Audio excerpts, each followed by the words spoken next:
On le répète très souvent, la France, comme les autres pays, doit développer l'utilisation des énergies propres pour produire son électricité. Mais alors, où en est-on aujourd'hui précisément? Eh bien, regardez justement, d'après les tout derniers chiffres de RTE, l'an dernier, en 2016, la production d'énergie renouvelable en France a augmenté fortement, plus 6,5%. On voit bien le bond de ces énergies renouvelables en France, ces énergies qui représentent désormais quasiment 20% du mix énergétique, c'est-à-dire 20% des énergies que nous produisons sur le sol français. Dans le détail, l'énergie propre que nous utilisons le plus en France aujourd'hui, c'est l'énergie hydraulique. Vous savez, c'est lorsque l'on fait passer de l'eau à travers des turbines, et lorsque ces turbines s'activent, ça fabrique de l'énergie. C'est principalement utilisé sur des barrages. Ça représente 12% de notre production d'électricité aujourd'hui, et c'est en hausse sur l'année 2016 de 8%. Hausse également assez forte du côté du solaire, plus 11% de production d'énergie solaire l'an dernier. C'est encore assez timide, ça ne représente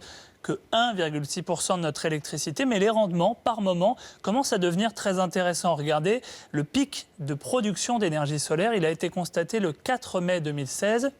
À 13h30 très précisément, le niveau d'ensoleillement a permis à la France de produire autant d'électricité que 3 réacteurs nucléaires au même moment. Le nucléaire, justement, on voit que dans le même temps, sa part est en train de réduire par choix, mais aussi par nécessité, parce que beaucoup de réacteurs nucléaires ont dû être arrêtés pour de la maintenance, notamment en 2016. Aujourd'hui, le nucléaire reste notre première source de production d'énergie, 72%, mais c'est en train de baisser. Et puis on sait également qu'en 2016, on a consommé davantage d'électricité en France, plus 1,5% de consommation. Plusieurs raisons.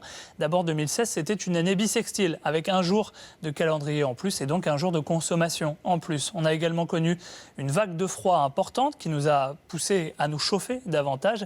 Et puis ce que nous dit RTE, c'est qu'on voit également l'impact sur la consommation d'électricité des appareils électroniques qui sont de plus en plus nombreux dans les foyers, les smartphones, les tablettes, les ordinateurs, et qu'il faut bien charger au bout d'un moment à la maison, et ça nous fait consommer davantage d'électricité.